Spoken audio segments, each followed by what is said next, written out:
Welcome to the Committee on Judiciary and Hawaiian Affairs. It is Tuesday, January 31st, 2 p.m.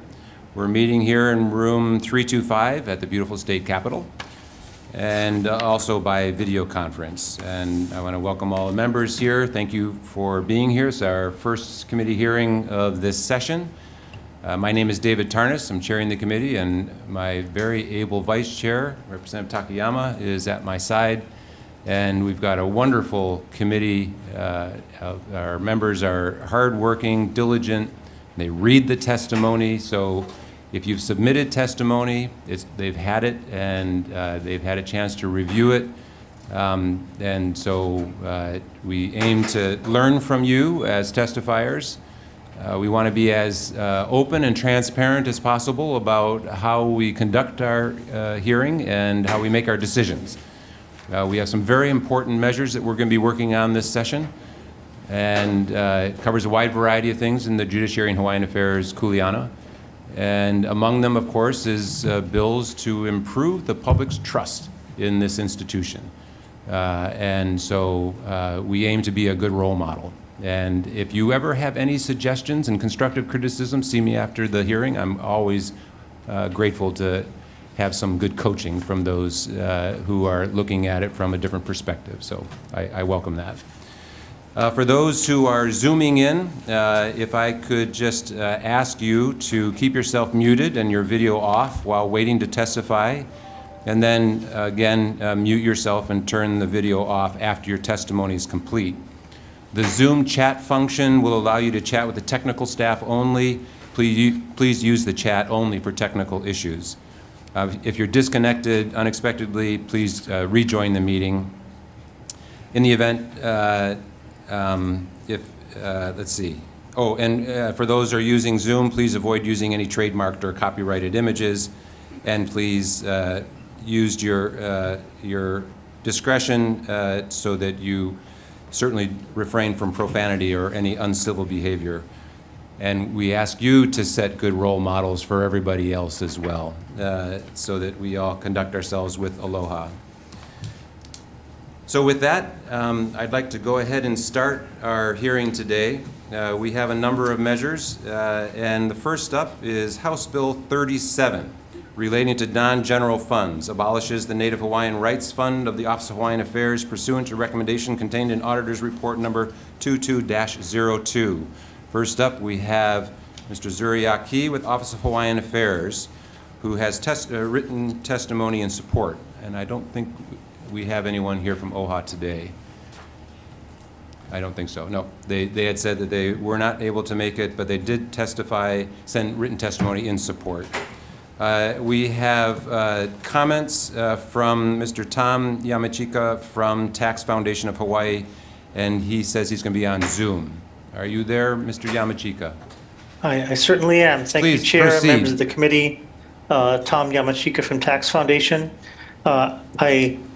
This is kind of a very small bill, but I wanted to kind of reaffirm why we're here and the basis for our concern about non-general funds in general. We want to emphasize that it's part of this legislature's duty to, scrutinize the spending of agencies and other organs of state government.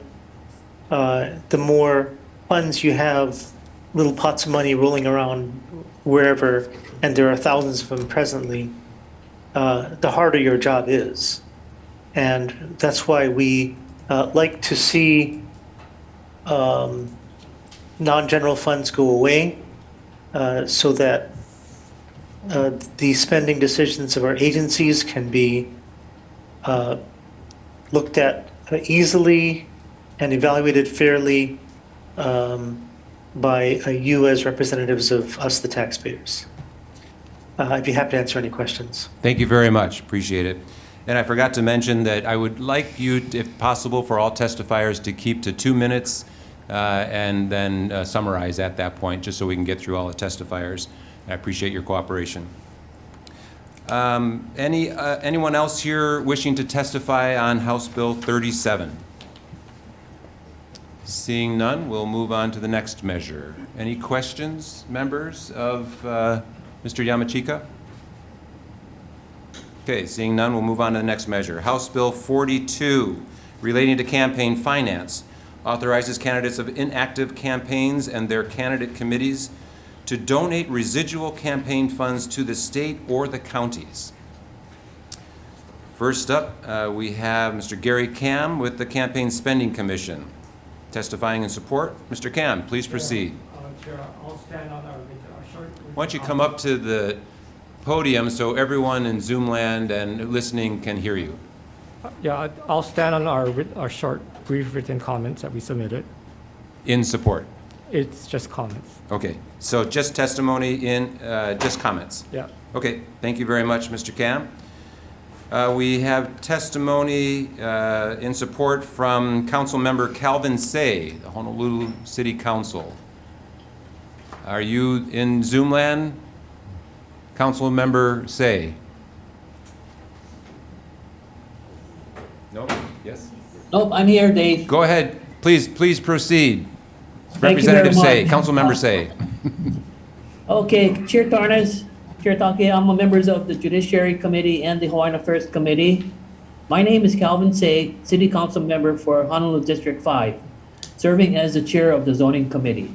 I stand in support of House Bill 42, which aims to authorize candidates or inactive campaigns and their candidate committees to donate residual campaign funds to the state or the counties. Here in the City and County of Honolulu, we have to accept these types of gifts. And the thought was that if there is excess campaign funds, may we use it to support our state departments and our state city agencies that we have. A case in point could be the prosecutor's office. Another case in point could be the Honolulu Police Department, where sometimes they are short as far as funding in regards to what we have in Waikiki, the Safe and Sound program, and other programs as we didn't see that's in Kalihi, Chinatown, etc.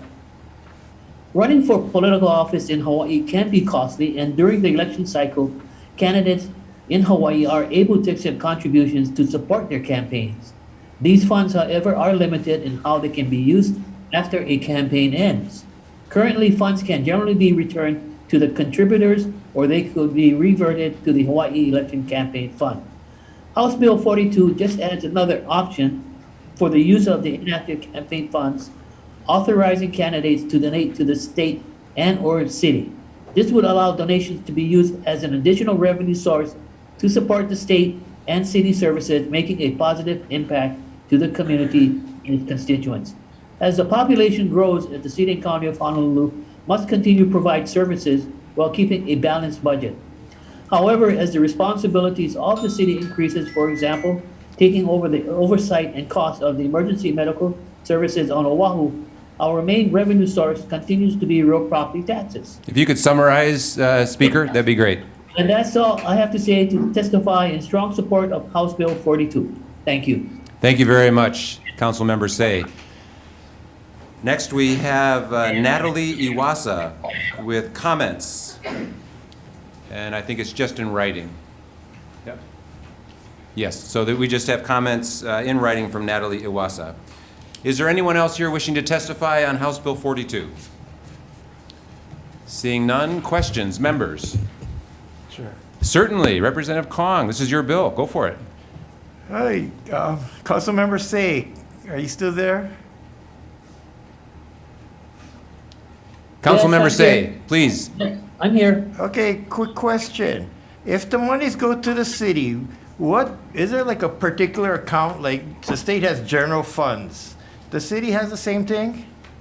No, it would probably be directed to a particular department as a gift to the department or to the different county agencies. The idea was that because sometimes some of these departments may have some shortfalls, those particular funds could be used to support them. And that was the whole intent of it. Personal law allows all of us here in the state that you could use it for scholarships. You could use it as a donation to charitable organizations. All I'm saying is that if there is excess campaign funds, could it be considered to be given to the counties and the state government departments for their particular uses? Okay, thank you. Thank you, Chair. Other questions, members? Otherwise, I do have a question. Councilmember Say, is there the equivalent in the county budget or county accounting system that to the general fund? No, what happened is that it comes before the city council for the approval of the acceptance of the fund. Okay. So from the general fund to the real property tax general fund, the monies would then go there or to whatever account we have with budget and fiscal services, and then that fund would then be earmarked for the department. Okay, for so, the- so you said there's a real property tax general fund. Yes, Okay, so if we wanted to send it to the equivalent of the general fund, that would be it?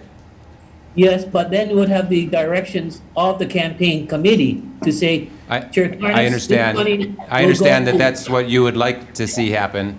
But Yes. if the members would like to have it, I've heard members wanting just to send it to the general fund of the state. That was the recommendation of the Campaign Spending Commission. And if we were to apply the same thing to the county, the equivalent would be the real property tax general fund. Yes, Okay, all right, that's great. Thank you very much for that explanation. I Thank you, understand sir. what you would prefer, but I just wanted to clarify that. you're welcome. Thank you very much. Thank you, sir. Any other questions, members? Seeing none, let's move on to the next measure, which is House Bill 106, relating to counties, authorizes a county to proceed with the power of sale on real property subject to a recorded lien.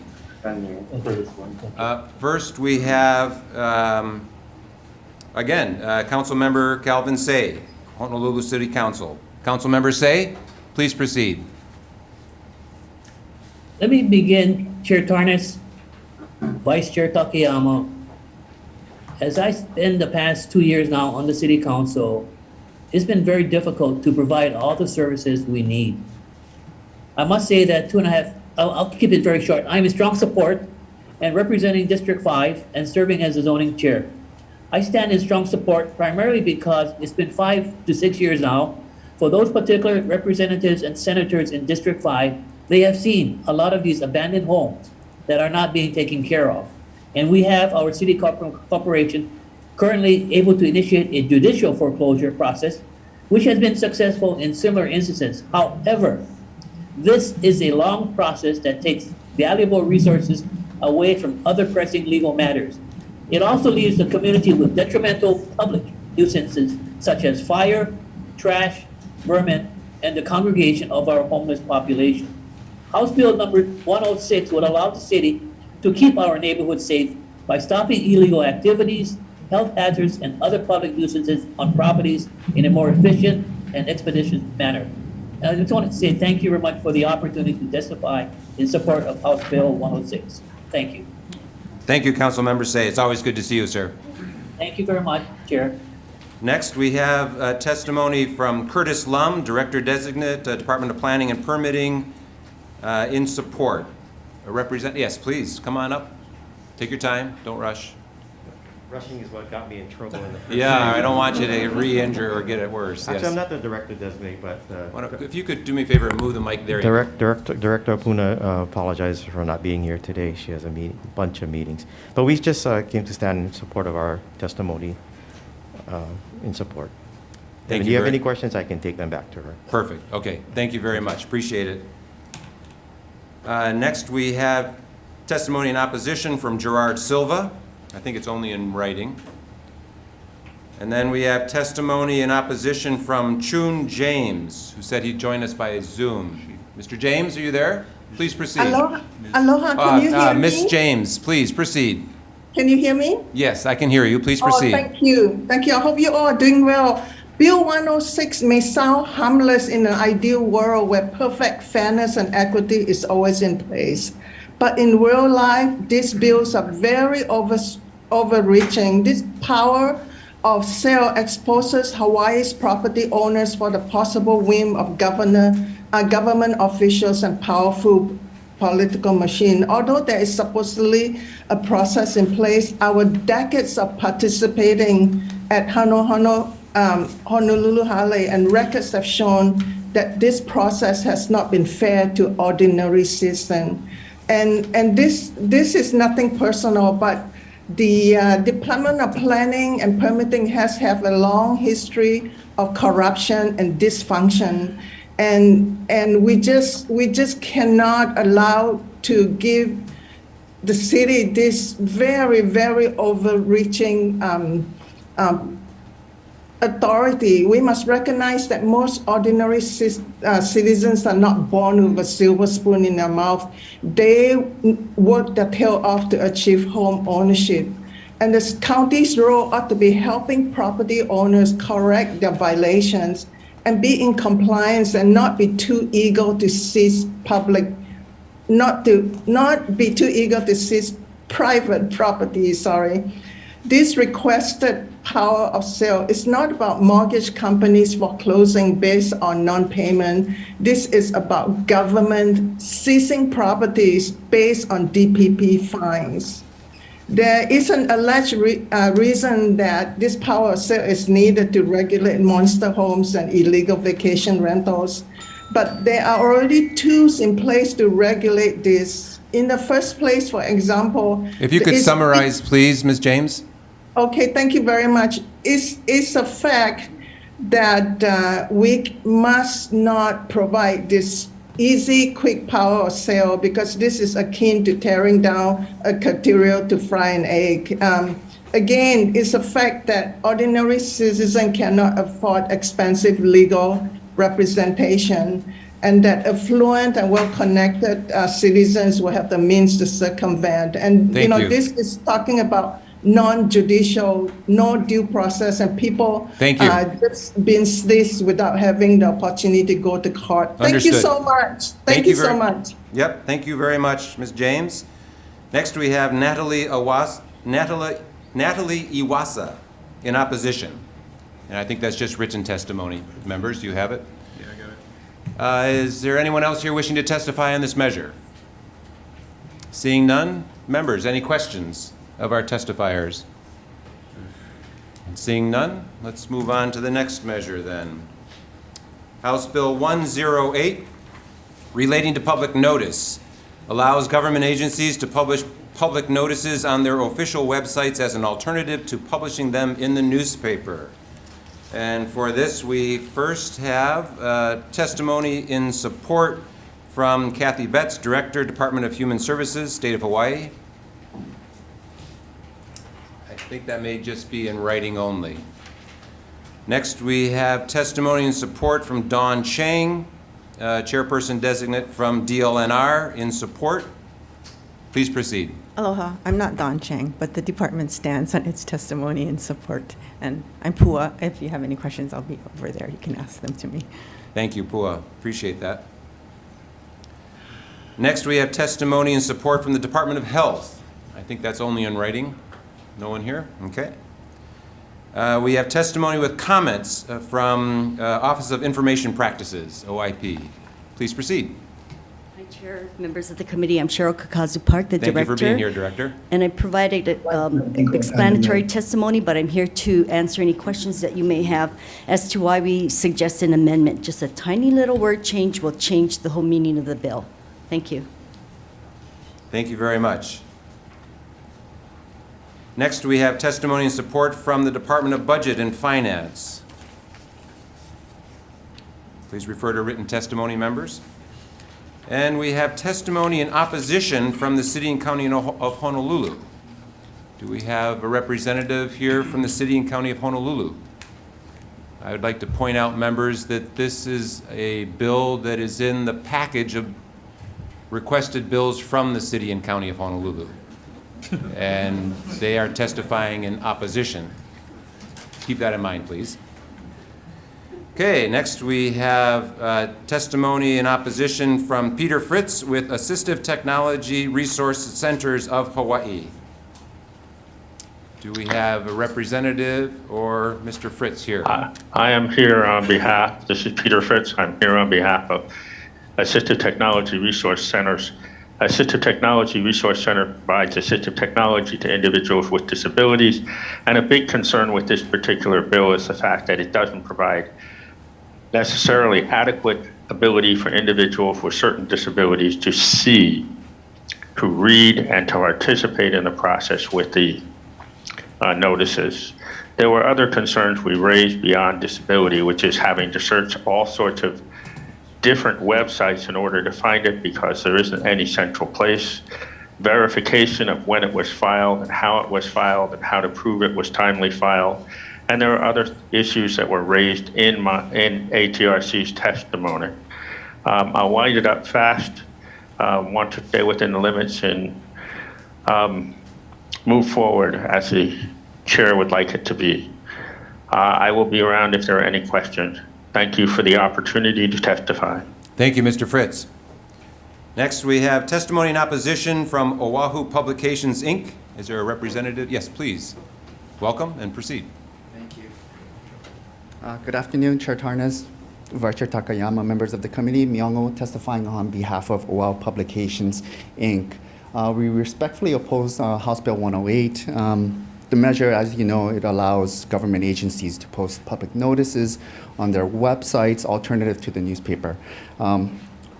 OPI operates 4 out of the 5 state of Hawaii newspapers. They get constantly about, on average, 28 million views per month. We see that as kind of a consolidation hub, especially when it comes to public notices that is geared towards exposure to the general public audience. We do have major concerns with this measure. Rather than having it posted on individual agency and state city websites, it should continue to be consolidated through the hub that's already established. Happy to answer any questions the committee may have. Great, thank you very much. Next, we have testimony with comments from the Maui Chamber of Commerce. Members refer to the written testimony. Next, we have testimony in opposition from Gerard Silva. Next, testimony in opposition from Susan Nicola Davis.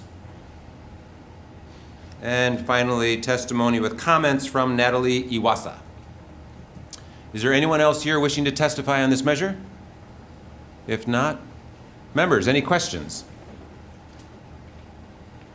No questions. Okay, thank you very much. We'll move on to the next measure. That would be House Bill 120, making an appropriation to the Department of the Prosecuting Attorney of the City and County of Honolulu for the Victim Witness Assistance Program. First up, we have testimony from the Attorney General in support. Good afternoon, Welcome. Chairman Tarnas and committee members. I'm Julie Bato with the Crime Prevention Justice Assistance Division with the Department of the Attorney General. Our division oversees the state funds that support the Victim Assistance Program, the statewide program where monies are allocated to each of the 4 county prosecutors' office. This bill substantially would help the Honolulu Prosecutor's Office. It's a program that has been underfunded for a few decades, and so any support that you can lend would be beneficial. Primarily, these are funds that direct victims of crime and witnesses of crime, and so for the state benefit, we see it definitely helping the city and county of Honolulu. We stand in support of the bill. Thank you very much, Administrator Ibato. Next, we have testimony and support from the County of Hawaii Office of the Prosecuting Attorney. I think that's going to be in writing only. So members, I refer to the written testimony and support. Next, we have testimony in opposition from Gerard Silva. And then we have testimony and support from Dara Carlin. Is there anyone else wishing to testify? Please. Come on up, introduce yourself. Aloha, Kayaka, Chair, Vice Chair, and the JHA Committee. Aloha. My name is Angela Melody Young, or my legal name is Zhizi Xiong, and I am the founder of CARES, Community Advocacy Research Education Services, and we testify in strong support of HB 120. The Victim Witness Assistance Program provides support to victims and witnesses of crimes who are going through the criminal justice system. These crimes include assaults, kidnapping, abuse, and the victims or witnesses will be provided crisis counseling and various resources. A lot of regular citizens who have to go through a hearing, the appeals process, or legal proceedings will not know how to navigate the process, but it is crucial to provide support for those who are summoned to testify and have to know the due process of the law. When witnesses and victims are supported, it gives more opportunity for equity and justice to be applied to a situation, and also it is an opportunity to address the roots of a matter. When we look at a federal equivalent, the DEA's Victim Witness Assistance Program, there are numerous resources provided for school safety, stopping bullying amongst youth, domestic abuse, cyber crimes, and you can see that goal is prevention when addressing these roots of the violations of the law before it becomes a crime. Thank you for the opportunity to testify. Thank you very much. And if you would like to submit written testimony, we can include that in late testimony, but that would be great. And otherwise, just make sure we've got your name and your organization. Thank you. Thank you very much. Please, welcome. Please introduce yourself. Good afternoon, Chair Tarnas, Vice Chair Takayama, members of the committee, Deputy Prosecutor Tricia Nakamatsu from the Honolulu Prosecuting Attorney's Department. I apologize. I'm I don't so glad that you're here because we missed your testimony. Or how it did not get to you, but we'll be sure to submit a written copy. Thank you. For your information. Thank you for hearing the bill, of course. HB 120 is part of our legislative package. We are in strong support. As the speakers before me indicated, Victim Witness Kokua Services, or Victim Witness Assistance Program, is an extremely important program. It's not comprised of attorneys or deputies. It's comprised of highly trained, specialized, primarily folks with a social work background, but they're especially trained to deal with victims of crime. And these will typically be violent crimes. So if you can imagine being the victim of a crime, most likely through no choice of your own, through no control of your own, now all of a sudden you're thrown into this system in which you're expected to help the state, essentially seek justice in whatever form that might be. But not knowing the system, not understanding the timeline or what the rights are on either side, why things are taking so long, or what resources or services are available, that is what these individuals are specially trained to do. And they do it very well to an extent that the deputies would not be able to. We do ask that you provide the funding. We're asking for $736,785, so $736,785. And this is actually warm bodies that we would definitely like to retain to maintain our current level of services. We are available for questions, if any. Thank you very much. Is there anyone else here wishing to give testimony on this measure? If not, members, any questions? Representative Ganadin. For Ms. Nakamatsu or for the Office of the Attorney General, how is this going to interact with the governor's new Office on Resilience, aiming at engaging with the community using best practices regarding trauma-informed care? I'm not that familiar with the particular AG's office that you're referring to. I do know that our advocates are trained in trauma-informed care, and so anytime we get special calls coming in, we'll often refer it to them to be the first point of contact. How many folks are with your staff right now that do this work? I couldn't say in total. There's a great number of victim witness advocates, but this particular bill would fund 8 positions. Okay. Can you use outside service providers, for example, the people who do counseling through the Domestic Violence Action Center, through legal aid, volunteer legal services, those kinds of organizations? Because the work of these particular advocates or counselors is very specialized, they work hand in hand with the deputy to make sure that they know what's going on with the case at every step of the way. They're actually housed in our office with the deputies side by side, so it facilitates faster, easier communication. They do refer out to all of these agencies that you're referring to, so they also have a very close relationship with them. But we feel that there's a great deal of benefit in having them in-house with us. Okay. Oh. Sure, Yeah. sure. Mr. Prosecutor.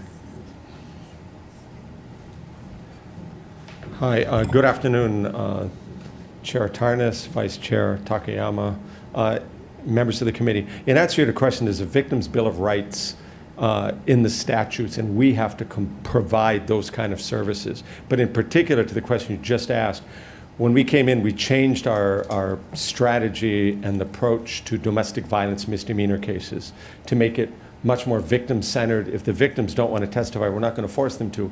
But as soon as, if at the first trial call they don't want to testify, we're not going to proceed. But as soon as that happens, our victim witness counselors cannot be part of the case. And so we have worked it out with Domestic Violence Action Center to begin with. They have a person embedded in there part-time in our office. So if we have to step back, they step in and do it. So for example, you could step away from the abuse of a family or household member under Chapter 586, but allow DVAC to assist this individual with a protective order? Is that what you're saying? No, they're actually, whatever the services are needed, because our victim advocates can work with them. Do you need a safety plan? Do you need a TRO? Whatever it is. But as soon as we move to dismiss and nollie-pros, the judge will dismiss it without prejudice, and then if it happens again in 6 months, we can bring it back. But the Domestic Violence Action Center counselor will step into the shoes of the victim witness counselor to provide those services ongoing, even if we've dismissed the case. Good to know. Okay, thank you. Thank you very much, prosecuting attorney. If I could request of all testifiers that please refrain from using legal jargon. It would really help all of us who are not attorneys to understand what you're saying. And it's not just us around the table on this side, it's everyone in the public that's listening. So again, it's our effort to be transparent and understandable to everybody. So thank you, appreciate it. Any other questions, members? Yes, please, Vice Chair Takayama. For the Honolulu Prosecutor's Office, my question is, how much money are you currently receiving in the current fiscal year? And I'm sorry, I do need to turn on my computer for this.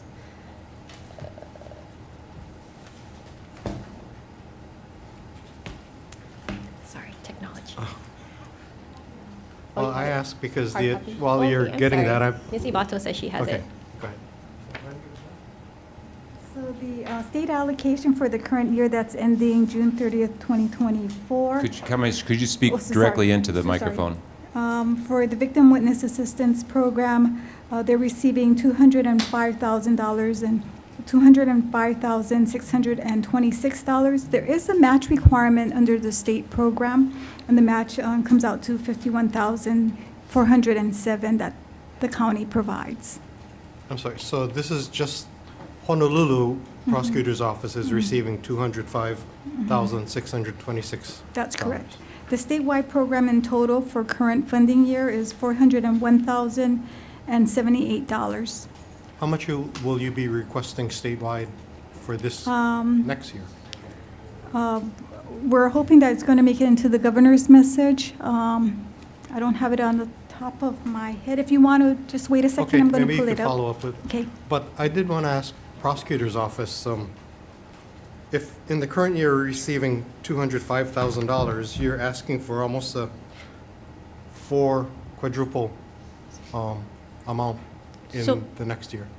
Vice Chair, in addition to the funds, those are the funds that we received, that's the base amount received from the Attorney General's office through the state. We also receive approximately $2 million from the city. And,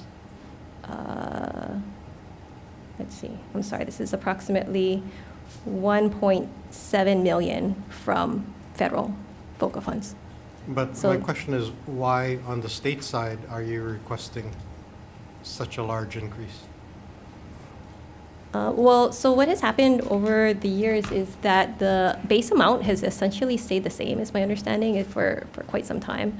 But our costs have increased. So all around, basically, our funding requests have increased, as reflected by the large numbers that I was referring to earlier. But by more than 4 times? No, well, I mean, it's fairly consistent. I believe last year we requested, was it 600,000? So I believe this year's ask is higher, but it's not substantially higher. It's just that the balance keeps getting bigger as costs increase, because they are, I believe there's built-in salary increases and fringe benefits as well. I defer to you, Chair. It just seems like a large increase on the state. Just to be clear, you said last year you'd gotten 600,000? I will go back and look at what our request was and send you that number, but I believe it was yes, the difference is essentially just getting larger. Okay, yeah, it'd be good for us to get those details. And the number of positions, sorry, Chair, for interjecting. Representative Gannadian also mentioned, that we do want to be clear on the number of positions Total that would be position? funded by this Yes. additional amount, I which do she have said that. was 8 positions. Yes. Is that accurate? Correct. And that includes fringe. Okay. Other questions, members? I have one question. If we were to appropriate $736,785, would there be a county match? And are you willing to put up that county match? It's not in the, I don't believe there's a match. it's for not this. required in It's the bill, but I was just curious. So you're not intending to match it, As but you already far put as in I 2 know, million from the right. city. That's, Okay, as far as I know, that's what we okay, are getting. thank you. Thank you. Any other questions, members? Nope, okay, thanks very much. you. Appreciate it. Let's move on. If there's no other questions, we'll move on to the next measure. That would be House Bill 121, making an appropriation to the Department of the Prosecuting Attorney of the City and County of Honolulu for the Career Criminal Prosecution Unit. First up, we have Julie Ibato, Administrator, Crime Prevention at Attorney General. Good afternoon. Thank you for the opportunity. Again, the Department of the Attorney General stands in support of this bill, very similar to the Victim Witness Assistance Program. The Career Criminal Prosecution Program has been underfunded for many, many years. The funding just has not been keeping up with the cost of operating these programs. It is a state program established by statutes and kind of identified it in the written testimony, as well as the gap in funding or the funding overall reduction since 1995. If you have any questions regarding the state program, more than happy to answer it. Thank you very much. Next, we have testimony from the County of Hawaii Office of Prosecuting Attorney in support. And I would guess that the City and County of Honolulu Prosecuting Attorney also submitted testimony, but we never got it. So if you would go ahead and present testimony on your behalf, that'd be great. And thank you again, Chair Tarnas. Good afternoon, Vice Chair Takayama, members of the committee. Deputy Prosecutor Tricia Nakamatsu appearing on behalf of the Honolulu Prosecuting Attorney's Department, and we thank you for hearing the bill. I will be sure that written testimony gets to you. I'm sorry, I don't know how it did. It happens, we're all just, we're a little rusty, but we're just getting started, so go ahead. We are in strong support of this bill. HB 121 is part of our package, and again, thank you for hearing it. As Ms. Ibato mentioned, the Career Criminal Prosecution Unit is a very vital part of the department. It was legislatively created in order to address some of the, well, and as indicated in our testimony, the way it works is that a disproportionate amount of crime in our communities is done by a relatively small number of repeat offenders. And these deputies in the Career Criminal Prosecution Unit are specially trained, and they're some of our most experienced deputies who will handle these cases of multiple felony offenses, repeat felony offenders. So to have this unit is very efficient. They move the cases as quickly and get the best possible outcome for the state in these cases. And the amount that we're asking for is $708,806. So $708,806.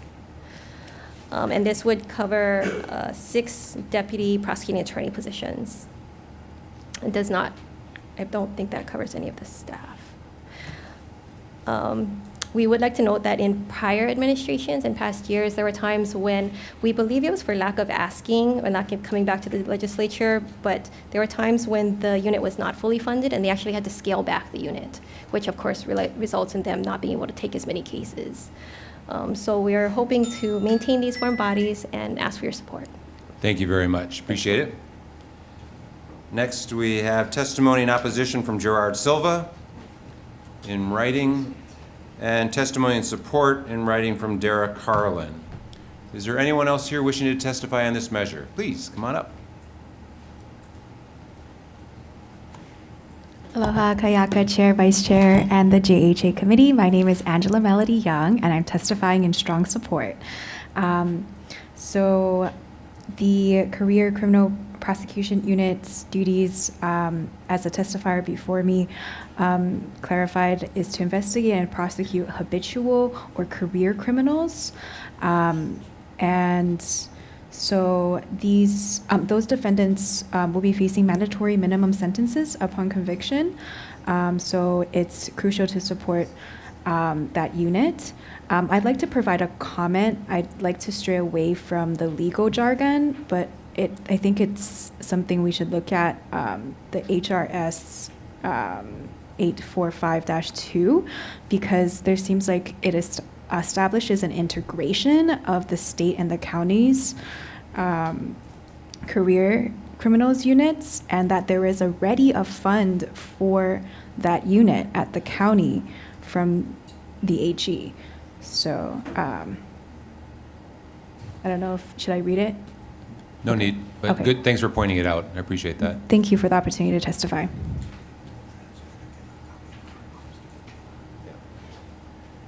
Anyone else wishing to testify on this measure?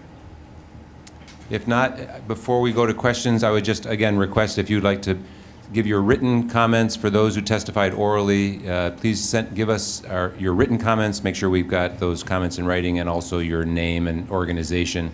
And if you could give it to Keone, he's over here with his hands up. He's the committee clerk for the committee for the vice chair. So if you could provide that to him, that'd be great. Okay. There being no further testifiers, let's go to questions. Members, any questions? I have a question. So how exactly are these funds to be used within the prosecution unit? If you could help us out there. So these funds would go directly towards salaries and fringe benefits for the deputies. Salaries for the 6 deputy Yes. prosecuting attorneys Yes. working in this unit? Yes. Okay. Okay, thank you. Thank you. Any other questions, members? Representative Ganadin. Depending on the charge. Could you move your microphone closer to you? Apologies. We all want to hear you. Oh, yeah, right. Depending on the charge, could a variety of these career criminal, like, quote unquote, white collar crimes be charged federally? I mean, I don't want to list out a variety of different statutes, but money laundering, moving goods across state lines, sex trafficking, these kinds of things. Yes. Well, I mean, there are many different types of offenses that the federal prosecutors could take from us and could take over from us. In a number of cases, they'll work directly with HPD sometimes and take a case directly that way. But perhaps I'm not understanding your question. I suppose that is the Honolulu prosecutors really in need of 6 new deputies when many of these crimes are being federally prosecuted? Oh, okay, so I should perhaps, I'm sorry if I miscommunicated, that these are not new deputies coming in. This is an existing unit, and so the deputies are already there. These are warm bodies that we're just trying to fund. But this is the difference that was not provided by the base funding from the HEs, nor city funding that we're receiving as well. Okay. Members? Yes, please, Representative Souza. Ms. Nakamatu, I just have a question about the salaries. Are they consistent, the number that you're asking for, is that consistent with the current salaries of the career criminal prosecution deputies, or does that include a raise potentially? That does include a raise, and it's a slightly separate issue, but as many of you may already know, that it's been difficult for our department to retain and compete salary-wise with the other departments. So I believe there is an 8% increase built into that for the following fiscal year. Thank you. Thank you, Representative. Any other questions, members? Nope, thank you very much. Thank you. Move on to the next measure. That would be House Bill 122, relating to probation. Establishes the Hawaii Opportunity Probation with Enforcement Program to be administered by the judiciary. First up, we have Rodney Miley, Administrative Director of the Judiciary, testifying in opposition, or a representative. Good afternoon, Chair Tarnas, Vice Chair Takayama, members of the committee. My name is Dwight Sakai. I'm the Deputy Chief Court Administrator of the First Circuit Court, The judiciary stands on its written testimony in strong opposition of House Bill 122. I'm available for any questions. Thank you. You want to introduce your Oh, I'm sorry. cohort? Standing next to me is Probation Administrator Brooke Mamizuka. She's the Probation Administrator of the First Circuit. Thank you. Great. Thank you very much. Appreciate you being here. Next, we have testimony in opposition from the Office of the Public Defender. Welcome. Good afternoon, Chair Tarnas, Vice Chair Takayama, members of the committee. My name is James Tabe. I am the public defender. Also with me to help me out here is Mr. William Bento from my office. He's a supervising attorney. I brought him here because although I may have helped draft the written testimony, he's the person that has the operational knowledge of the how HOPE runs today, how HOPE ran 10 years ago, and how HOPE ran under Mr. Aum back in 2006. So if there's any questions, may be directed to him. We are opposed to, I forgot the Hawaii HOPE, I'm getting called by the acronym here. And by the way, I apologize for any legal jargon I use, not just for today's hearing, but throughout the session. I'm an attorney for 35 years. It just blends tough. in. I'm I sorry. get it. But I will try my best here. Thanks for trying. So basically, we are opposed to HOPE program because its primary focus and the sanction is jail. Number one, it takes away the judicial discretion. I think there's sometimes excuses, but it's basically the way the bill is written, it's mandatory jail. Even 2 days jail or 7 hours jail, or whatever it may be, jail for some people, or for many people, could change their lives. I mean, you could lose a job at that point. It causes all sorts of problems.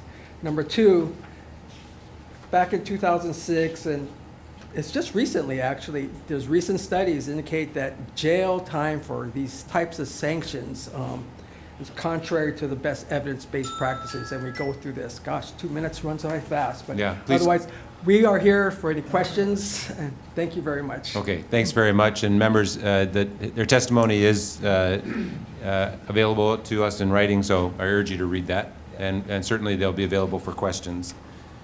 Let's go on with the rest of the testimony, and then we'll come back to questions. We have testimony and support from the Department of Public Safety. Anybody here from the Department of Public Safety? Okay. Testimony and support from the Department of Prosecuting Attorney, City and County of Honolulu. Mr. Aum.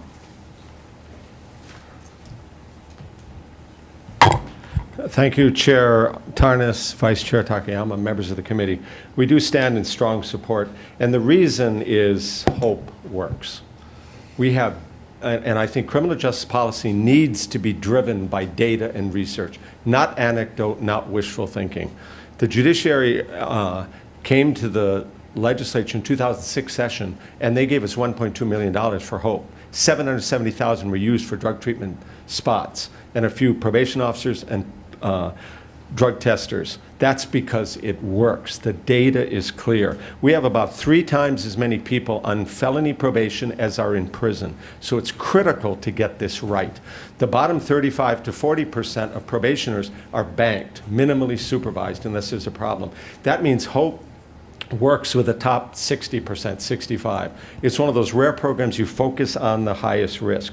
And HOPE is rehabilitative. Regular probation, I hate to tell you, is not. Research by the Interagency Council on Intermediate Sanctions showed there's a 54% failure rate on regular probation, and that's the choice. A judge at sentencing will send people to prison or put them on probation. Then if they're on probation, it's HOPE or it's regular probation. And we have research showing people in HOPE get arrested for new crimes 55% less often, and they go to prison 50% less often. These are hard, actual numbers. And I think there's some feeling that any jail time is bad. Well, they will tell you a few days in jail is better than 5 years in prison, and that is what's happening. Women in HOPE are going to prison and failing probation half as often if they're in HOPE than in regular probation. Native Hawaiians, 42%. If the judiciary wanted to go back to regular probation in a couple of courtrooms, do it, but don't give up the proven method that's there now. This is one of those situations, and I'm finishing up. I think this is starting the conversation. With 2 minutes, there isn't time to get into all the details. We have members who are actually in HOPE in court today, as well as treatment programs. I'm sure we would all be happy to engage you at other times after today for you to learn more about it. But this is critically important that we get this right. At a time of mass incarceration, let's do what we can to help people succeed on probation and stay out. Thank you. Thank you, Mr. Alm. Next, we have testimony in opposition from the County of Kauai Office of the Prosecuting Attorney. Next, we have testimony in support from Rosemarie Albano, Victim Witness Kokua Services, Department of the Prosecuting Attorney, City County Honolulu. Please proceed. Good afternoon, Chair Tarnas, Vice Chair Takayama, and House Committee members. My name is Rosemary Albano. I serve as Assistant Director to Victim Witness Kokua Services with the Prosecuting Attorney's Office of Honolulu. At current, I'm also serving as Director. I am also a former probation officer with Adult Client Services Branch. The last position I held was as Supervisor to the Sex Offender Unit. I am, as my written testimony indicates, I am in strong support of House Bill 122. When I think about my role as a then probation officer and that of a supervisor of probation officers, I think of HRS 80673. Probation officers shall use suitable methods to aid the defendant and bring about an improvement in the defendant's conduct and condition. At face value, HOPE seems like it's punishment, but probation officers must hold probationers accountable as well as use their social work skills to help the offender improve in their lives. And I think HOPE probation is a tool that allows for that at its best. And so in relation to or versus probation as usual, HOPE probation is the better style of probation, and I strongly support the bill. Thank you. Thank you very much. Next, we have testimony in opposition from Kat Brady, Community Alliance on Prisons. Ms. Brady, please proceed. Aloha, Chair Tarnas. Aloha. Vice Chair Takayama and members of the committee, welcome to our newest member. I'm Kat Brady from Community Alliance on Prisons, and we are testifying in opposition to this measure. We have been researching this since the program started, and I think what was most stark to me was the National Institute of Justice Office of Justice Programs did an evaluation in 2020 and found no effect. HOPE had no effect compared to regular probation. Then they updated the report in 2020 and maintained the no effect again. University of Cincinnati did a lot of work on this and basically came out and said, you know, something that is kind of passed because it's popular doesn't mean that it actually is good. And I know that even a few days in prison can totally derail somebody's life. They lose their job, they lose their housing. There's lots of unintended consequences or intended consequences. We definitely ask the committee to hold this measure because it's really a throwback to the tough on crime laws. And we know that era was a disaster. Our prisons and jails are overflowing. And we must find better ways. Hawaii has the longest probation of any place in the US, 59 months. That's outrageous. And it's very hard to stay on the straight and narrow when you feel like you're under surveillance. So we ask the committee to please hold this measure. Thank you so much for the opportunity. Thank you very much. Appreciate you being here. Next, we have testimony in support from Joan Shishido, Controller of Habilitat. Thank you. Next, we have testimony in support from Alan Johnson, Hawaii Substance Abuse Coalition.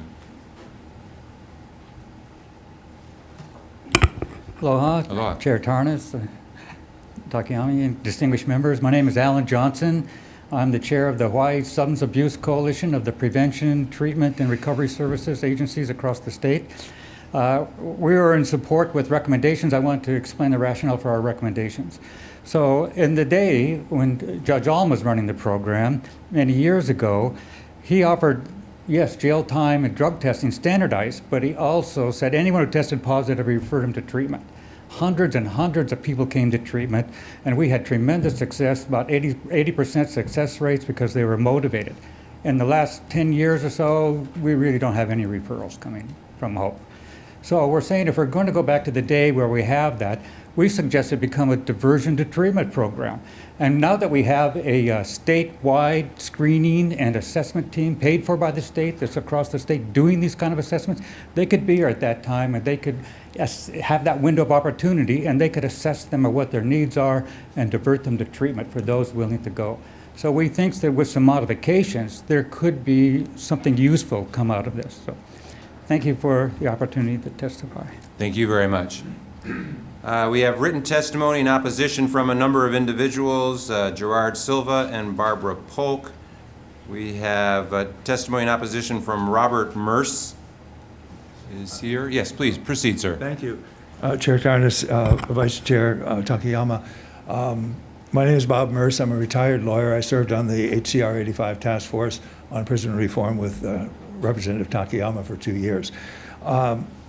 There are many good reasons, I think, for deferring this bill, including the research that's been presented by the judiciary, which I think is terribly compelling. But I'd like to speak to the cost. The sanctions for a violation of a rule in Hope probation is to put people in jail. We are going to build a new jail. According to Governor Ige, the new jail is going to cost about $1 billion. And it's going to have 1,300 beds, which works out to about $700,000 per bed. In the period just before the pandemic, there were on average in the 6 months prior to the pandemic hitting in April, there were 370 probationers, Hope probationers, most of whom were Hope, at OCCC. And so if you're going to continue with the Hope program as it's presently designed, you're going to have to build at least 370 beds at $700,000 per bed, or about $286 million to support this program, which our own judiciary says is ineffective and doesn't work. But once you build the jail, you're going to have to pay to put the people in there. $280 a day to keep somebody in jail, 370 on average probation violators, comes out to, just for OCCC, it'll be $88,000 a day. And then Hope probation typically accounts for about 20%, sometimes to 30% of the population of a jail. So you're going to have an increase in the jail populations of 20% to probably in the Big Island, over on Hawaii Island, which is already operating at 170% of capacity. So we don't have room, we don't have the money to support a program like this. What the judiciary is suggesting is a rational, reasonable way to proceed. Thank you. Thank you very much, Mr. Merce. We have testimony, written testimony in opposition from Diana Bethel, written testimony with comments from Colleen Fox, written testimony in support from Becky Harrison,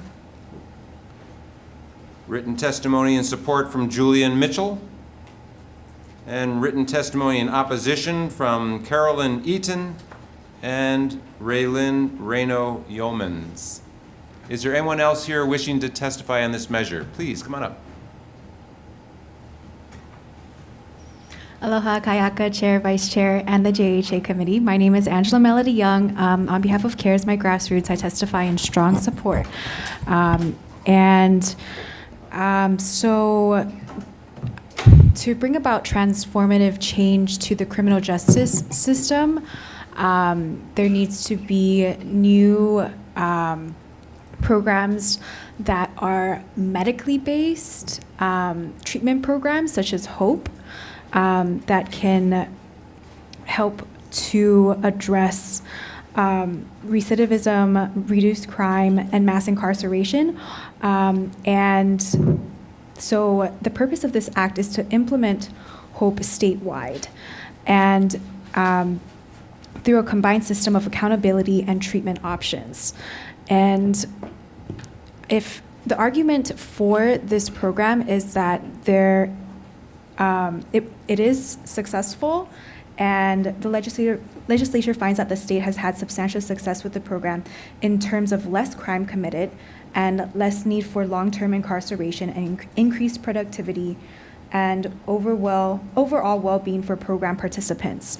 So also for those who say that there is no data that supports the effectiveness of this program, yeah, I just pointed out that there is. So thank you for the opportunity to testify. Thank you very much, Ms. Jan. Anyone else wishing to testify in this measure, please come on up and introduce yourself, please. My name is David Makilan. And just to share a brief issue on myself. 15 In support or in opposed? support, sorry. Okay. Yes. So for 15 years of my life, I was a drug addict, going in and out of incarceration multiple times. I've been through most of the drug treatment programs on the island. And I was sentenced to probation in 2005 for 1 felony. And for the following 6 years, I picked up an additional 5 for a total of 6 felonies. My probation was revoked 3 times and reinstated to probation. When I got transferred, for me, regular probation just didn't have the structure or accountability and of course, especially the consequences that, that would help me in my situation. But when I transferred to Hope Probation in 2011, the structure there, the accountability, especially having one judge that knew me, my history and the games I would play for all those years, and the consequences of going to prison for even the smallest, really helped me to stay focused in my life, and I was able to turn my life around. Today, I'm the president and founder of Hialo Keola. It's a faith-based community reentry program. We have 6 clean and sober houses and a residential treatment program. So not just from my personal experience, but we see in our homes and in our programs that those that are on Hope Probation versus regular probation, these men tend to do a lot better when they're on Hope Probation because, right? So I am strongly in support of, Hope Probation because it changed my life. And we see it changing many lives in our homes. A lot of our staff that had gone through our homes and our programs all have completed Hope Probation. I myself had completed after 3 years being on for good behavior. I completed Hope Probation. I've never been back to prison, never picked up another charge, and I'm doing well today. So thank you for letting me share. Thank you very much, Mr. Makilan, and thanks for signing up to testify. Appreciate that. And we also have one other person who signed up to provide oral testimony. That's Tony Peely. Tony, please. Aloha, Chair and Committee. Hi, my name is Tony Peely. I just want to say I'm strongly supportive of Hope Probation because, like Mr. Makilan, you're looking at living proof of success from Hope Probation. I'm going to be straight up. When I was on regular probation, easy to manipulate the system. But when you see on Hope Probation, it's accountability, responsibility. You cannot play games with your judge, with one judge. And obviously my judge was Mr. Arms. So he was in support. This man, he in support of me. He cared about me. You know what I mean? He knew when I was playing games and he knew when I was being honest. And I am part of this organization. We have a residential reentry program and 6 clean and sober housing. I'm director of housing. I'm responsible for all the housing. But like Mr. Makilan said, and I want to strongly say this too, I see the difference between regular probation and Hope Probation. Hope Probation guys, they're on their toes. Regular probation, easy to manipulate the system. So I strongly support Hope Probation, and thank you for letting me share. Thank you, Mr. Peely. Appreciate it. Anyone else wishing to testify on this measure? Seeing none. Members, questions? Representative Souza. I have a question for Mr. Tabe. Okay. Just in case. All right. Okay. I was under the impression prior to seeing your testimony that the Office of the Public Defender was in support of Hope Probation because I was aware of a letter to Chief Justice Rechtenwald dated February 9, 2022 between, it was a joint letter between Right. you and Prosecutor essentially in support of Hope Probation, asking the Chief Justice to implement the program as it was designed.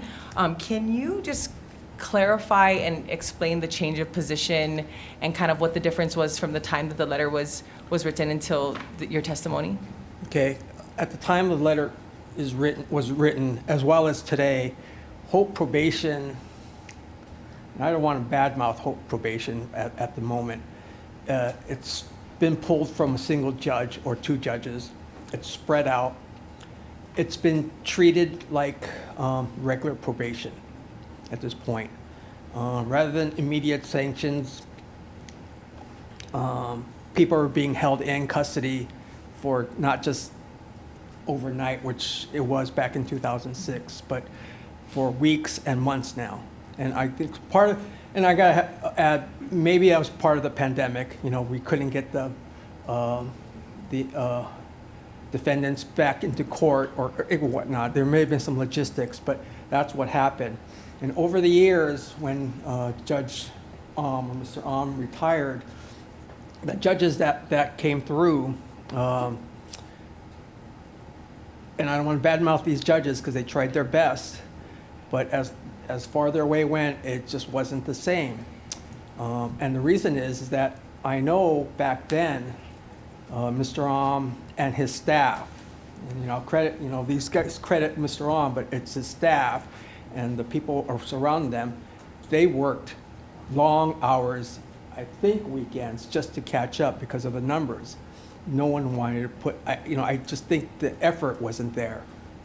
So what happened is that because of the way Hope was, we didn't like that. We would at least wanted a single judge. Now, we never liked the sanctions, but at the time the letter was written, what we had was, it really wasn't Hope. And we'd rather have some, if there's going to be Hope as what it is now, at least we would want it back, whereas a single judge, consistency. We didn't like the sanctions and all this, but at this point,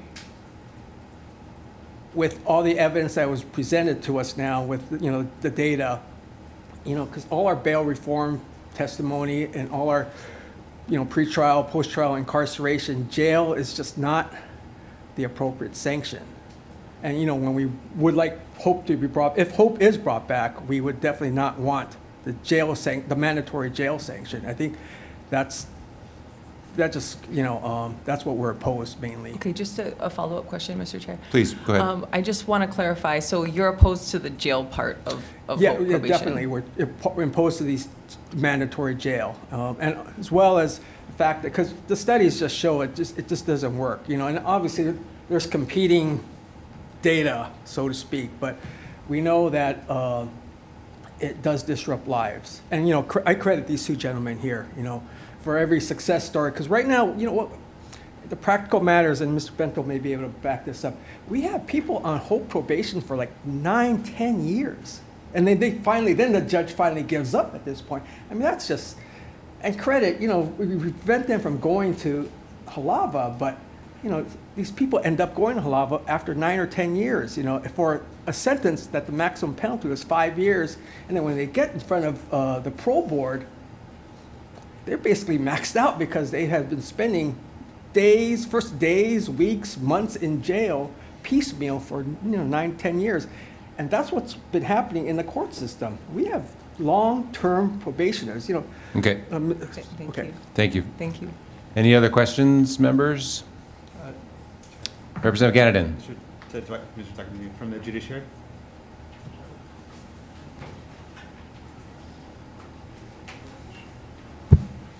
I'm reviewing your testimony in opposition.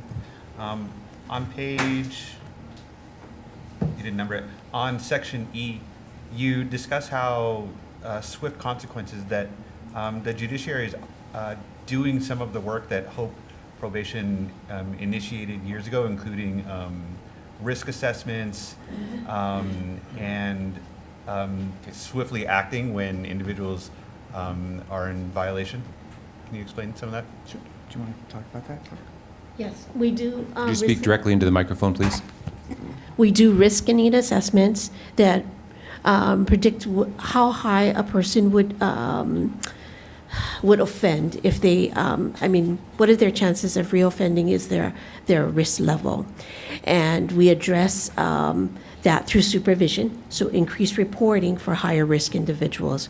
We also address violations through treatment, increased reporting, increased drug testing. Okay. Follow-up question? Yes, please. Is it possible that the assigning circuit court judge in different circuits could assist with judges in maintaining like the same individual before their court, that the way that Hope Probation attempts to do? You know, Representative Gannon, I would have to get back with you on that. I'm not, I would need more information regarding the assignment of judges and addressing your question. Because what's been raised here is that, you know, people get moved like from various courtrooms, you know, and they appear before a variety of different judges instead of just getting to see one judge create, like building a relationship, essentially. Right. I hear you, what you're saying. I can't speak in terms of judge assignment. I can speak on the supervision of the probationers, but it's a question that I can get back to you on. All right. One other question. In my reading of the Hawaii revised statutes, of course it's illegal to possess narcotics, to distribute narcotics, to transfer them across state lines, but is it illegal to be high on narcotics? I mean, not outright, right?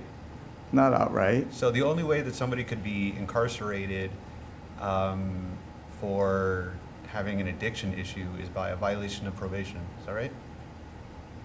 That's correct. Or if they commit a new crime that's drug-related. So would you say that best practices now that we know how addiction works, numerous studies going on around the world, that Hawaii is not headed in the direction towards immediate incarceration, but more towards directing services to individuals? Yeah. The medical model? Right. Thanks. Thank you, Representative Gannon. Any other questions, members? Vice Chair? For Mr. Sakai, and at the outset, Mr. Chair, I should disclose that one of my daughters is a associate public defender working under Mr. Tabe's office. No conflict. Mr. Sakai, I just wanted to ask you, it's been mentioned that Hope has existed since 2004, which is almost 20 years.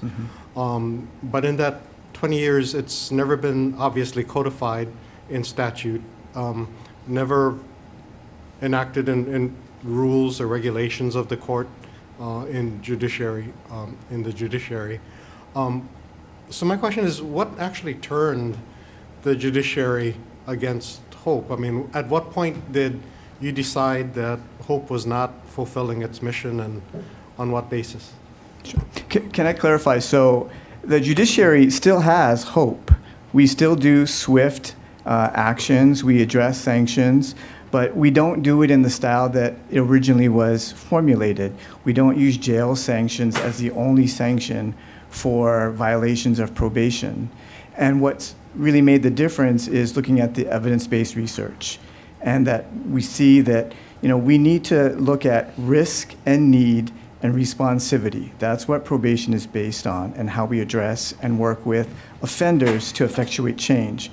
And looking at high-risk, high-need offenders, which is what Hope was about, what the research shows is that what they need is not jail. What they need is treatment. What they need is to not sit in a jail, for a jail sanction. They need treatment. They need us to continue working with them in order to effectuate change. So based on the research, looking at risk and needs, evidence-based, the body of work, that's what made the judiciary reconsider, relook at our strategy in utilizing Hope. There's a version of Hope, but we now use it in terms of immediate sanctions, immediately addressing violations, but the sanction is not necessarily jail. Now you say, if I may follow up, Yes. We heard Mr. Ram say that the positive attribute of Hope, and we heard from the two former offenders as well, was the threat of a swift punishment. How swift does the current system allow? I mean, we've heard stories that judges allow accumulations of probation violations to mount up, and eventually just sentence the offender to the full or close to full probation term. Now, is it that happening, or are we actually hearing these cases swiftly? We're actually addressing the violation. May I first clarify that not all of these violations may go to a court hearing, that the probation officer will internally address the issue, address the violation. So not everything results necessarily in a court appearance, depending on what the violation is. And that gives that discernment, that flexibility for the social worker, the probation officer, to be able, who's working with that client, to be able to address what is the necessary means of, sanctioning the violation, what we need to do to continue working with that client. Okay, thank you. If I may follow up with a question to Prosecutor. Yes, please proceed. Mr. Ram, you cited a 2007 study, and we've obviously heard from other people who said that subsequent studies have not come to the same conclusion. Yes. What are your thoughts on? The subsequent studies were done in other states, and they did not follow our model. Our model is like a three-legged stool. You have to have judges who are knowledgeable about addiction and care about the probationers. You have to have probation officers. About 30% of appeals across the country, probation officers, are social workers. The other 70 are law enforcement. And you can tend to get a tail 'em, nail 'em, jail 'em kind of a philosophy. So you need probation officers who care and believe in rehabilitation, evidence-based practices. And then you need a sanction system that is going to get people's attention, hold them for as short as possible, and have them see the PO. So in Hope, they didn't use drugs 72% less often than in regular probation. So they were seeing their PO, they were going to treatment, they were living with it, and the jail bed days were neutral. So I heard Mr. Merce talk about that. Well, you look at the numbers in OCCC now, there are just as many probation violators in OCCC now as there were before when we were doing it, and yet Hope hasn't been used the way it was designed for 3 years. So nobody at OCCC now is doing a traditional Hope violation. And yet you're losing the 50% reduction in prison sentences. Women, 50%, Native Hawaiians, 42%. You're losing that right now. So and we're big supporters of specialty courts. All of those efforts are going to be negated if Hope is not allowed to do it the way it ought to be done. But so when you talk about studies, they're all mainland studies where they couldn't get Hope right. They didn't follow our structure. They didn't follow. Fidelity is really hard. Trying to work with judges and probation supervisors and other judges. But 32 states are doing versions of this because they see how successful it can be. Okay. And if I may, my final question, Chair, is in the years since you've served on the bench, the legislature has created a number of what you call specialty courts. Sure. Yes. We have homeless court, veterans court, women's court soon. Do you feel these courts may in some way replace the need for specialized Hope? I don't, and I'm a huge supporter of all of those programs, but they're very labor intensive. I was the drug court judge for 3.5 years in addition to Hope. But what we did was we shifted the drug court from a low-risk pretrial population that Mr. Kaneshiro was pushing for to a high-risk probation.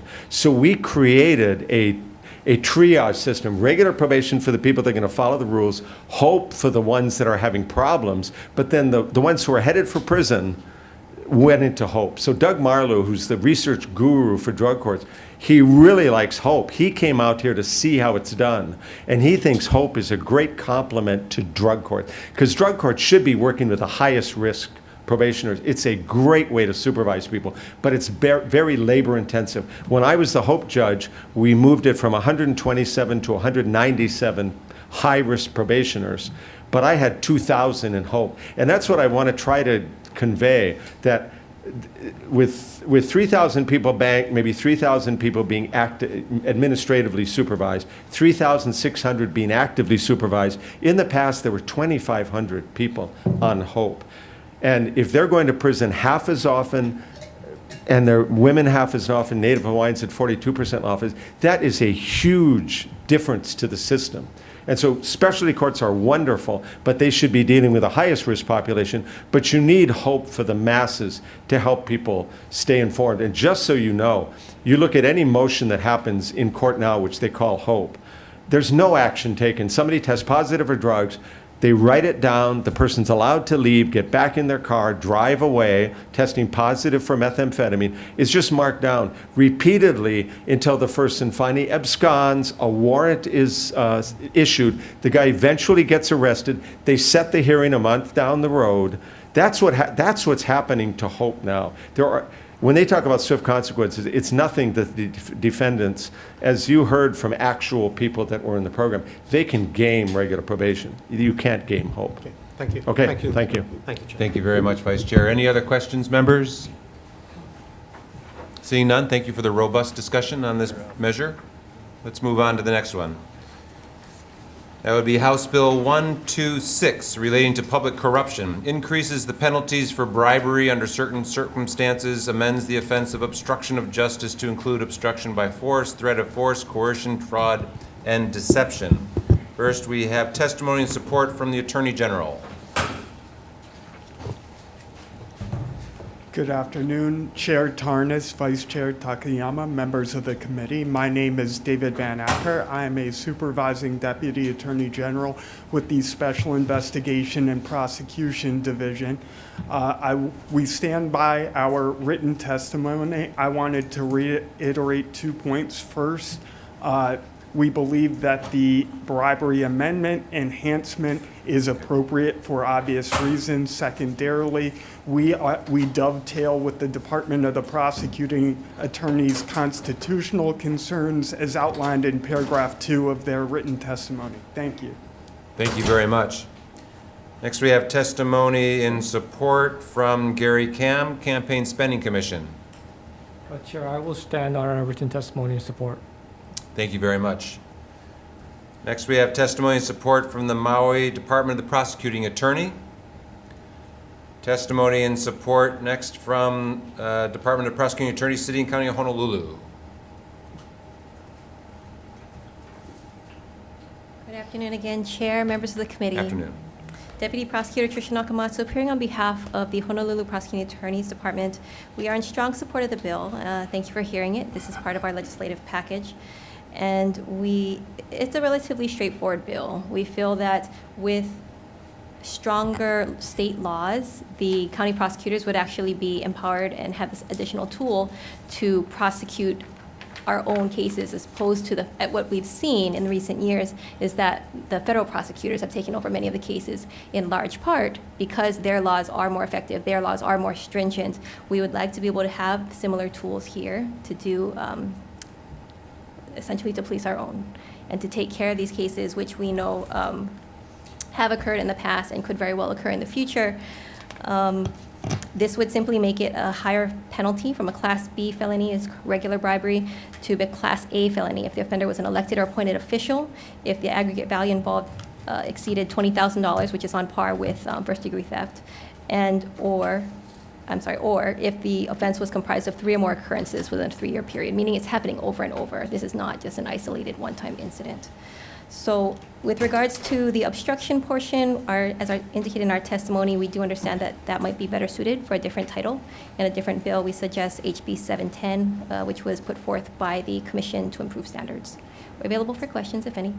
Thank you. Thank you very much. Next, we have testimony in support from Parker Bode, Captain, Honolulu Police. Aloha, I am Captain Parker Bode of the Honolulu Police Department. HPD supports House Bill 126, and we stand by our written testimony. Thank you very much, Captain Bode. Thank you. Next, we have testimony in support in writing from Gerard Silva and testimony in support in writing from Derek Harlan. Is there anyone else here wishing to give testimony on this measure? If not, members, questions? I have a question for the Attorney General. In your testimony, you mentioned the concern that because of the title of the bill, which is relating to public corruption, that the section of the bill that relates to obstruction of justice would not be consistent. And therefore, you suggested that to limit the applicability of these amendments only to offenses related to public corruption, or to delete Section 2 of the bill. Do you have a preference, one or the other, and do you have any language suggested language for us to limit the amendments only to those related to public corruption? Well, I think our preference would be in concert with the Department of the Prosecuting Attorney to remove that portion and place it in another bill. And I'm not sure, I didn't quite understand your second question relating to the language. No, just for people who are watching, we have a requirement that the title of the bill limits the subject matter of the bill. And so testimony has brought up the point that the title of this bill is relating to public corruption. There's a section of the bill that, in the language of the bill, that actually refers to obstruction of justice, which is a different thing than public corruption. So the testifiers are saying, to avoid that problem, then the Attorney General suggests just delete that Section 2 of the bill that relates to obstruction of justice and put it in a different bill, as was suggested by others. Exactly, and thank you very much for that, Chair. Okay, just to make sure that everyone understands what's going on here. Okay, thanks very much, appreciate that. Any other questions, members? Seeing none, then let's go on to the next bill. That would be House Bill 383, relating to the Uniform Probate Code. Updates Articles 1 through 9 of the Uniform Probate Code to adjust for inflation, provide additional clarity, resolve issues that have arisen in probate practice, and address societal changes in familial relations. First up, we have testimony and support from the judiciary, either Chief Judge Mark Browning or Representative. Good afternoon, Chair and members of the members of the committee. My name is Jeff Niebig. I'm an attorney member of the Judiciary Committee on the Uniform Probate Code and Probate Court Practices. And I'm testifying, as you mentioned, in support of this bill.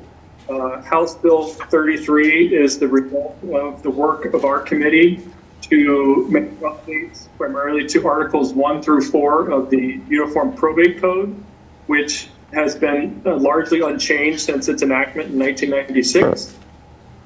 Attached with our testimony is a summary of the changes that are made. I'm here to answer any questions that you may have in regards to those changes. Thank you very much. Next, we have testimony and support from Elizabeth Kent, Commissioner of the Commission to Promote Uniform Laws, which is housed in the AG's office.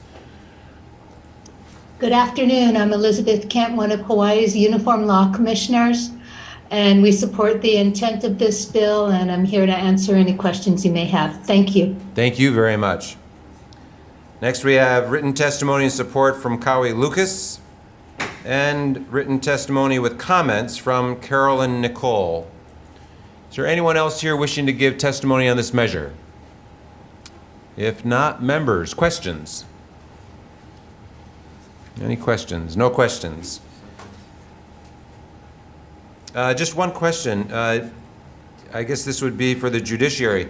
You said this has not been updated since '96? Is that correct? The last major revision of the UPC was done for these sections in 1996. Other sections dealing with guardianships and conservatorships were updated in, I think, 2004. There have been some minor changes to different sections, but no, I would say that the entirety of Articles 1 through 4 have not been updated since 1996. Okay, thank you. Appreciate that clarification. Other questions? Representative Ganadin. Just a follow-up to the member of the judiciary. Is the reason we haven't updated this because the litigation has mainly been around wills, the interpretation of wills? and people really don't allow things to go to probate that often? I think that it hasn't been updated probably in that long because, you know, the Uniform Commission did put a lot of time and effort into developing these probate laws to make them work efficiently. And the 96 revision has, I mean, I only started practicing in 97, but from the stories I heard from prior is that revision did significantly assist the probate court in being more efficient. So a lot of the changes that you see in this bill update some figures for inflation and just some other revisions that the Uniform Law Commission or ART Committee has noticed that would help assist further efficiencies. And then finally, there are some inclusions that just deal with how society has changed. So, you know, when in 1996, we did not have same-sex marriages. We did not have the technology as far as artificial insemination and other technologies that allow for post-death births. And so these changes help to address those societal changes as well. Well, for those of us that suffered through it, or some people who enjoyed it, wills and trusts and probate was one of the most difficult things we've ever studied in our lives.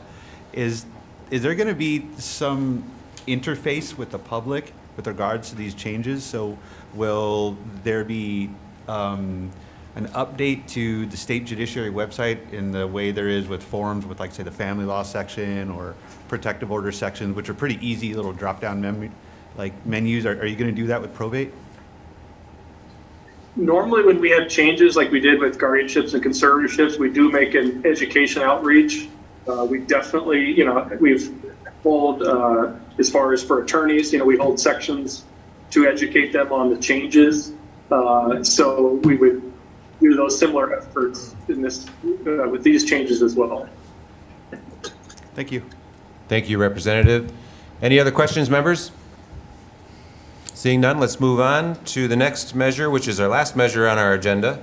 House Bill 68, relating to criminal justice, appropriates funds to establish a centralized statewide criminal pretrial justice data reporting and collection system pursuant to state law.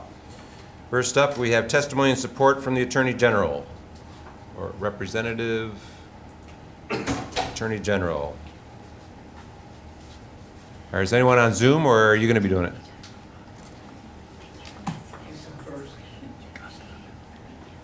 I'll be first. Okay. Please proceed. Introduce yourself, please. Good afternoon, Chair Torres, Vice Chair, and committee members. My name is Philip Higdon. I'm the Acting Administrator for the Hawaii Criminal Justice Data Center.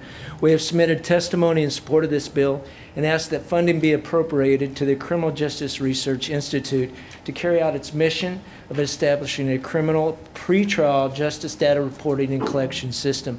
The Department of the Attorney General and the Hawaii Criminal Justice Data Center is committed in working with the Institute to establish the creation of this system. I'd be happy to answer any questions you may have. Thank you, Mr. Thank Higdon. you. Next, we have testimony and support from the Department of Public Safety. In writing. Testimony and support from Dr. Aaron Harbinson, Director. Please, you've waited so long for this bill. Please proceed. Yeah, Chair Tarnas, Vice Chair Takayama, members of the committee, thank you so much for hearing this bill today and sticking through the end to get to this important topic. I'm the Director of the Criminal Justice Research Institute, and this request for funds will help us establish the pretrial database and reporting system, which will then give us the capacity to report out on pretrial metrics and evaluate the system according to law. We submitted written testimony, but of course I'm here and available for any questions that you might have. Thank you very much. Next, we have testimony and support from the Hawaii Correctional System Oversight Commission. Welcome. Chair Tarnas, Vice Chair Takayama, and members of the committee. My name is Martha Torney, and I'm one of the commissioners from the Oversight Commission. We were created hand in hand Hi, John. We created hand in hand with the Criminal Justice Research Institute, and it supports our work also. And I just want to stress that having data available to you as policymakers, you understand better than most how important it is to have accurate data, and this will help provide you with that for better decision making. Thank you. Thank you very much, Ms. Torney. Next, we have testimony and support from the Department of Prosecuting Attorney, City and County of Honolulu.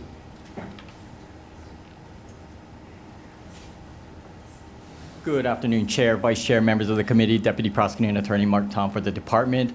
The department stands in support of this bill. We did get a chance to meet with the Crime Justice Research Institute and with Erin. Amazing person, and the work that she is doing in collecting and trying to have all these databases basically speak to each other, to interface with each other. The department, again, supports this bill. We would just make one suggestion. There is a House Bill 100 that creates basically a working group. It appears when you read the bill that it is very similar to what CJRI is doing. But after conversations with Erin and CJRI, it appears to us that what we are trying to do, what the city and county in that bill is attempting to do, is much different, a little different. It's not research-based as much as it's real-time data that is being collected to address pretrial sentencing and whatnot for individuals that are in the court system. And because of that, that data can be easily put in a format that can integrate into what CJRI is doing and be utilized later for research. So that working group is very useful to create data that we can use in real time within the court system that can also be used as research. So with that, the department would suggest to the committee to add, maybe integrate HB 100 working group into that bill. Thank you. Thank you very much for speaking about a different bill. I realize it's related, but so members, we can just keep that in mind. Thank you. Next, we have testimony in opposition from Gerard Silva. Written testimony in support from Janet Davidson. Written testimony with comments from Diana Bethel. Written testimony in support from Dara Carlin. Written testimony with comments from Carolyn Eaton. And written testimony in opposition by Raylyn Reyno Yeomans. Is there anyone else here to provide testimony on this measure? Please come on up, Ms. Brady. Aloha, Chair Tarnas, Vice Chair Takayama, and members of the committee. Kat Brady, testifying on behalf of Community Alliance on Prisons with comments. We definitely support data, and we definitely need it. Unfortunately, the Criminal Justice Research Institute was passed in 2019, and there has been no nexus with the community, no data, so we have no idea what's going on. That's a real problem. The community supported this because we really were looking for good data on bail. And to date, all they've done is a 2020 report that was like 1 or 2 pages and a 2022 report.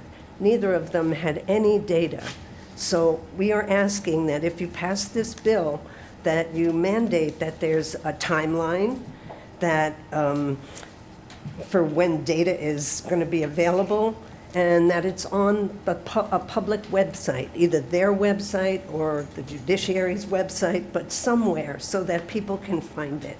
We really believe that a well-funded agency should be able to provide some data to the community that has supported them. Thank you. Thank you very much, Ms. Brady. Anyone else here wishing to testify on this measure? If not, members, questions? Representative Ganadin. So, Dr. Harbinson. Good afternoon. I'm reading the enabling legislation for your office, HRS 614.3 D. It says the Institute shall submit the report, including any proposed legislation, to the legislature no later than 20 days prior to the convening of session. Did you submit a report this year? Yes, we did. Yes, we've submitted reports for, let's see, the first one that was referenced, I have been here about 3 weeks and submitted that first report. I started a little over 2 years ago, and we've submitted 3 reports since then. So we did submit one for 2023, yes. Okay. Or for Um, 2022, I apologize. It's 2023 now. Under the enabling statute 614.3, do you think that you can also convene best practices from other states? So, I mean, there's about 20 other states that I know of that are doing really significant pretrial reform efforts, everything from court reminder systems to shifting burdens. Do you think that's the purview of your office? Yes, so the priority has been to figure out how we're going to establish this pretrial database and reporting system, because that is the mechanism, or gives us the capacity to report out on those metrics that are listed under the law, that are helpful for evaluating the pretrial system, and to give information to put into those reports with more updated data, as well as knowing that jails tend to be a very dynamic part of the system. So building that capacity to actually respond to research requests and to questions more quickly. But yes, also another part of that is looking at evidence-based practices and best practices across the country. So some of what we've done is actually talk to other states that have initiated this work prior to when I started, to learn about what they've done in terms of bringing these different data systems together to report out and give information and metrics to people who need them. And so learning from them as well to help inform our efforts, and also to, through various requests, if we have the ability to do that, if people are interested in different research or best practices and disseminating that, we're a resource for that and have done some of that as well. It kind of depends on where those practices might fall within the scope of our work, and the time it takes to have that request fulfilled, and that would be another thing that we do. Yes. Okay. So just following up on Ms. Brady's concern from the community, is any of that available now online or anywhere? Yes, so our website will be live very soon. We actually have put some of those materials on there. It's myself and one other staff person, and we have become part-time web designers through our position, and we realize that this information is really helpful, and we do want to help disseminate it, and a website is one way to get it out. Sometimes there's been community presentations. As you're aware, we've presented, at request, to other groups through different branches, through different agencies. We realize getting a website with some of these materials would be really helpful, and we're working on doing that. Okay, thank you. Members, other questions? Vice Chair. Dr. Harbinson, I don't know if I should ask you this, or anyway, there's no question in my mind that the funds you requested are for a very important cause. And as policymakers, the data will be very important to us. My question is, why wasn't these funds requested in the judiciary budget? So the Criminal Justice Research Institute, I know you're aware, but I'll just state, we're administratively attached to the judiciary. And through this project, we're relying on collaboration across 3 different agencies to do this work. IT departments across all agencies, subject matter experts, policy, people working in the operations across these agencies. And so as that, we've been working with all of them in more of a partnership and a collaboration to approach this work, and are, doing it as such. So we wanted to introduce this appropriation request as a collaborative approach and request to do this work, and to ensure that we have time to talk about the data and what to expect from this, and answer questions specifically around what the pretrial database and reporting system will do, and how it'll help improve the system across stakeholders and across different agency groups. Okay, but just to follow up, you're housed in the judiciary, and this was actually the brainchild of the judiciary via the pretrial task force. So I'm wondering why, as a priority measure, it would not have been included. I mean, none of the other entities you're talking about is helping fund it, right? So with this appropriation, we are coordinating with the judiciary and their operations and budget to keep them informed of what we're aiming to do. But with with the actual data system, we will be pulling data from these agencies and building, I guess what you would call IT infrastructure across the sources. And because when we work out through those details, some funds might be appropriated to the agencies to fulfill this work. Would that be part of your question? I'm sorry if I misunderstood. Well, if some of the funds might be allocated to an agency to complete this work. Now, is this a one-time funding request, or do you plan to come back on an annual basis for funding? So it's both. So there are some funds that would give us monies to work with the IT partner to actually create the IT infrastructure to extract data and merge it into a data warehouse. Those are the bulk of the funds and the one-time requests over the next 2 years, and therefore be a 2-year project. The other funds there would be some funds that increase our budget. Primarily, one for sure will be storing the data. When you have a database and you store data, you have to pay for data storage essentially. So there would be a few additional costs that would be added to the actual budget that would be ongoing. Okay, thank you. Yeah, I'm just aimed at, I don't want to see an orphan agency. I do think that there's some value in being a part of the judiciary base budget. So anyway, thank you very much. Sure. Thank you, Vice Chair. Any other questions, members? No, thank you very much. Appreciate that. Thank you. If there's no further questions on this measure, we have quorum, so I'd like just to go straight into decision-making. Mr. Chair, can I do a disclosure before we vote? Yes. This is related to House Bill 37. My brother is an OHA trustee. Thank you, just putting it on the record. Okay. Thank you for putting that, thank you for that disclosure. A power family. Thank you for your public service and your brother as well. Thank you. Okay. Let's start working our way through the agenda here. Thank you all to the committee members for being here. First off, House Bill 37, because of the support of Office of Hawaiian Affairs, and this is coming from our Finance Chair, I recommend we pass this out as is. Members, any discussion? Seeing none, Vice Chair for the vote. Thank you, Chair. Voting on House Bill 37, Chair's recommendation is to pass as is. Chair and Vice Chair vote aye. Representative Ganadin? Aye. Representative Holt? Aye. Representative Hashimoto, excused. Representative Ichiyama? Aye. Representative Gilligan? Aye. Representative Kong? Aye. Representative Mizuno? Aye. And Representative Souza? Aye.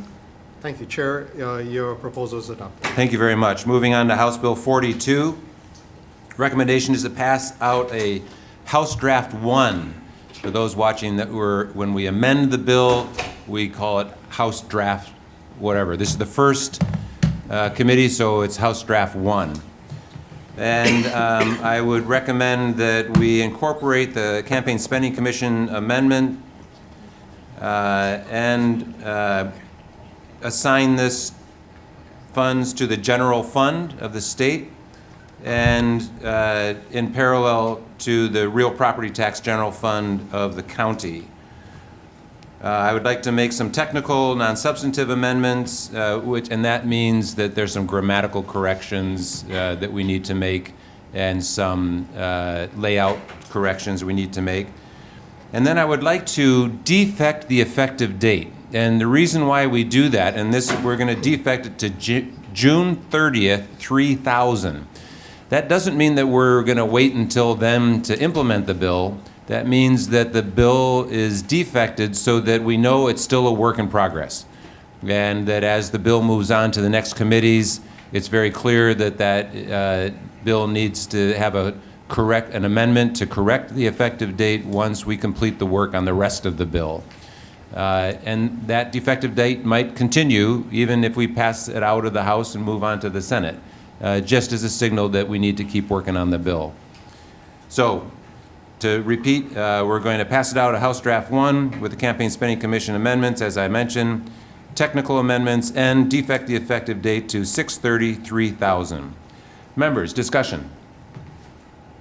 Yes, Representative Just want Kong. to thank the chair for clarifying what Speaker say on the real property general fund. Certainly. And thanks for sponsoring the bill. There you go. There you go. Okay, if there being no further discussion, Vice Chair for the vote. Voting on House Bill 42 with amendments, noting the presence of all members. Any member wishing to vote with reservations or no? Seeing none, Chair, your motion's adopted. Thank you very much. Moving on to House Bill 106, authorizing the county to proceed with a power sale on real property subject to a recorded lien. I recommend that we pass this bill out as is. Discussion. If not, Vice Chair for the vote. Voting on House Bill 106, Chair's recommendation is to pass as is, and noting presence of all members. Anyone wishing to vote with reservations or nay? Seeing none, Chair, your measure is adopted. Thank you very much. Next on to House Bill 108. Considering that the entity that recommended that we introduce this as part of their package has decided that they no longer support it, I would recommend that we defer this measure. If the City and County of Honolulu changes their mind and they think this is a good idea, we could always come back to it next session. And for those state departments that thinks this is such a great idea, I would urge you to put together a bill and submit it as part of the administration's package next session. But for this session, I'm proposing to defer this measure. Moving on, House Bill 120. My recommendation is to pass out a House Draft 1. Currently has a blank appropriation. We would keep that blank. We would defect the effective date to 6/30/3000 and include in the committee report that the request is for $736,785 as the appropriation. That's my recommendation. Members, any discussion? Seeing none, Vice Chair for the vote. Voting on House Bill 120 with amendments, noting presence of all members. Anyone wishing to vote with reservations or nay? Seeing none, Chair, your measure is adopted. Thank you. Next, House Bill 121. Recommendation is to pass out a House Draft 1. We will retain the blank appropriation that's in the bill now. We'll defect the effective date to 6/30/3000 and include in the committee report the request is for $708,806. Members, any discussion? Seeing none, Vice Chair for the vote. Voting on House Bill 121 with amendments, noting presence of all members. Anyone wishing to vote with reservations or nay? Seeing none, Chair, your measure is adopted. Thank you. Next, House Bill 122. This was a robust discussion, and we had very polarized views about this from prosecuting attorney, City and County of Honolulu, and the judiciary. This is proposed to be administered by the judiciary. They say they don't think it's a good idea. I think you great minds need to get together and figure this out. In the meantime, I want to defer the bill. I hear both sides, and I understand your frustration if we're deferring it for those who really want it. But I really need you all to get on the same page and use the same data and come up with a clear recommendation if we want to move forward on this. And there may be another measure companion in the Senate, and you could work on that. But in the meantime, this committee is unconvinced that there's a consensus in the experts in the community, and we would need the judiciary to support this in order for us to move forward. So my recommendation is to defer House Bill 122. Moving on, House Bill 126. My recommendation is to pass out a HD1. I would like to incorporate the recommendation of the Attorney General to delete Section 2 in order to avoid a conflict with the title and to make some technical non-substantive amendments. Let's go ahead and defect the effective date to 6/30/3000. That's my recommendation. Discussion, members. Seeing none, Vice Chair for the vote. Voting on House Bill 126 with amendments, noting presence of all members. Anyone wishing to vote WR or no? Seeing none, chair recommends adopted. Thank you. Moving on to House Bill 383. My recommendation is to pass out of House Draft 1 merely by making some technical, non-substantive amendments.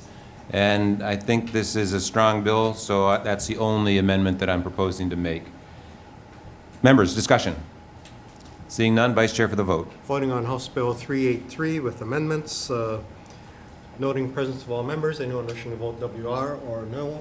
Seeing none, chair recommends adopted. Thank you very much. And the final bill, House Bill 68. I recommend we pass this out as a House Draft 1 because there's some of this appropriation is one-time and some is recurring. Finance Committee will need some details about this. So my recommendation is to pass out a House Draft 1. We're going to blank the appropriations for those 2 years, but put the appropriation request into the committee report so it's clear what kind of dollars you're asking for. Defect the effective date to 6/30/3000. And I would urge the proponents of the bill to lay it out clearly what are one-time expenses just for the next 2 years and what are recurring expenses, because that's going to be critical for finance to understand. So that's my recommendation. HD1, blank the appropriations, put the money in the committee report, the dollar amount in the committee report, and defect the effective date to 6/30/3000. Members, any discussion? Seeing none, Vice Chair for the vote. Voting on House Bill 68 as amended. Members, any WRs or noes? Seeing none, chair recommends adopted. Thank you very much, and thank you all of my members for being here today, and thank you to all the testifiers for being here. We're off to a great start. This meeting is adjourned.